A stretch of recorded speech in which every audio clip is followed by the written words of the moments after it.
السلام علیکم ورحمۃ اللہ وبرکاتہ۔ امید کرتا ہوں آپ سب خیریت سے ہوں گے۔ اللہ تعالیٰ آپ کو سلامت رکھے، خوش رکھے۔ ان قریب رمضان المبارک کا مقدس مہینہ شروع ہونے والا ہے، اور آج کی اس کلپ میں بتانے جا رہا ہوں کہ 3 بڑے بد نصیب شخص کون ہیں جن کی ہلاکت میں کوئی شک نہیں، وہ ہلاک ہونے ہی ہیں۔ یہ بات اس لیے میں کہہ رہا ہوں کیونکہ یہ بد دعا جن اشخاص کے لیے فرمائی ہے وہ بد دعا دینے والے تمام فرشتوں کے سردار حضرت جبرائیل علیہ السلام ہیں، اور اس بد دعا پر آمین کہنے والے تمام نبیوں کے سردار جناب محمد الرسول اللہ صلی اللہ علیہ وسلم ہیں۔ اولاً فرشتے کی بد دعا کیا کم تھی، پھر حضور صلی اللہ علیہ وسلم نے اس بد دعا پر آمین کہہ دیا تو اب کوئی شک نہیں رہ جاتا کہ ان کی ہلاکت اور بربادی میں کہ یہ ہلاک نہ ہو۔ آخر وہ 3 شخص کون ہیں کہ جو اتنے بڑے بد نصیب ہیں جن کے بارے میں حضور آمین کہہ رہے ہیں؟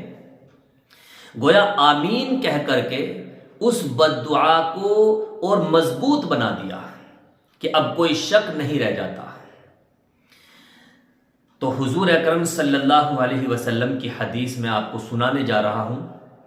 مسجد نبوی آپ صلی اللہ علیہ وسلم تشریف لے گئے اور تمام صحابہ سے عرض کیا کہ میرے صحابہ قریب ہو کر کے بیٹھ جاؤ۔ پھر آپ صلی اللہ علیہ وسلم منبر پر چڑھنا شروع کرتے ہیں۔ جب آپ نے منبر کی پہلی سیڑھی پر اپنا قدم مبارک رکھا تو فرمایا آمین۔ تمام صحابہ حیران تھے، آخر کیا وجہ ہے؟ آج سے پہلے حضور صلی اللہ علیہ وسلم نے آمین نہیں کہی، آج آپ آمین کیوں کہہ رہے ہیں؟ پھر آپ نے منبر کی دوسری سیڑھی پر اپنا قدم مبارک رکھا تو پھر فرمایا آمین۔ پھر آپ نے منبر کی تیسری سیڑھی پر قدم رکھا تو پھر فرمایا آمین۔ یعنی پہلی اور دوسری اور تیسری سیڑھی پر جب بھی آپ نے قدم مبارک رکھا تو آپ نے آمین فرمایا۔ جب منبر سے اترے تو صحابہ نے عرض کیا، پوچھا اللہ کے رسول، آج ہم نے آپ سے ایک ایسی بات سنی ہے کہ جو آج سے پہلے کبھی نہیں سنی تھی، کہ آپ نے آمین فرمایا۔ حضور صلی اللہ علیہ وسلم نے ارشاد فرمایا کہ ابھی میرے پاس حضرت جبرائیل علیہ السلام تشریف لائے تھے اور انہوں نے بد دعا فرمائی۔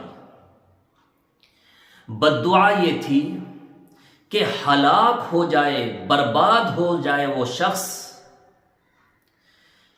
کہ جو رمضان المبارک کا مقدس مہینہ پائے اور اس میں عبادت کر کے، روزہ رکھ کے، تراویح پڑھ کے اور اللہ سے دعا کر کے اپنی مغفرت نہ کرا لے۔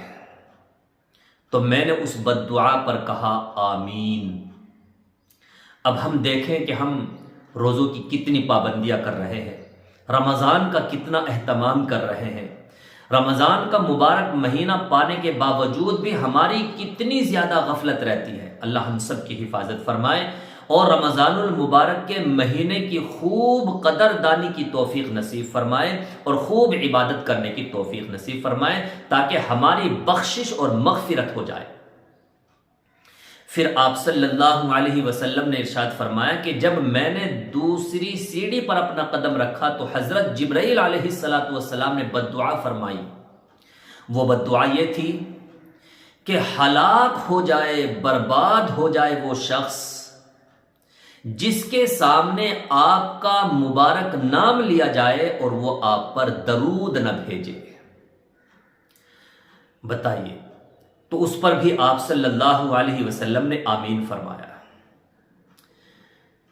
تو جب بھی حضور صلی اللہ علیہ وسلم کا نام لیا جائے تو آمین کہنا بالکل نہ بھولے۔ اسی لیے علماء نے فرمایا کہ حضور کا نام سننے کے بعد آمین کہنا واجب ہے،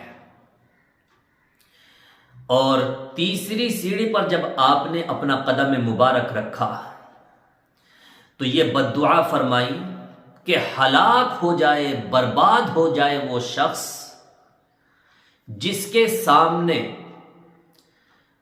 اس کے ماں باپ میں سے دونوں یا کوئی ایک پائے بڑھاپے کی حالت میں، یعنی کوئی شخص اپنی زندگی میں اپنے بوڑھے ماں باپ کو پائے، دونوں یا دونوں میں سے کسی ایک کو پالے، اور پھر وہ ان کی خوب خدمت کر کے، ان کی اطاعت کر کے اور ان کو راضی کر کے اپنی مغفرت نہ کرا لے، تو حضور صلی اللہ علیہ وسلم نے اس بد دعا پر بھی آمین فرمایا۔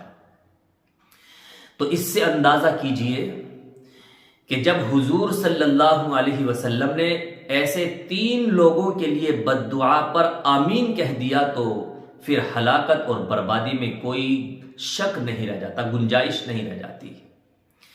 اس لیے میرے عزیزو، رمضان المبارک کا مقدس مہینہ آنے والا ہے، اس کی خوب قدر کرنی ہے، خوب عبادات کرنی ہے، نوافل کی کثرت کرنی ہے، اور شب قدر جو 1000 مہینوں سے بہتر ہے، تو اس رات میں بھی خوب عبادت کرنی ہے، اللہ سے مغفرت کی دعا کرنی ہے، اپنے مرحومین کے لیے مغفرت کی دعا کرنی ہے، اور اعتکاف جیسی عبادت اللہ ہم سب کو توفیق نصیب فرمائے۔ اگر استطاعت ہو تو اعتکاف میں بیٹھنے کی بھی کوشش کریں۔ اعتکاف میں بیٹھ جانا گویا کہ اللہ کے دروازے پر پڑ جانا ہے، اللہ سے مانگنے کے لیے اس کے در پر پڑ جانا ہے، اور جو اللہ کے دروازے پر پڑ جائے تو اللہ کے دروازے سے وہ محروم نہیں لوٹایا جاتا، اللہ اس کی دعا ضرور قبول فرماتا ہے۔ تو یہ چند باتیں تھی جو آپ کے سامنے عرض کی ہیں، انشاءاللہ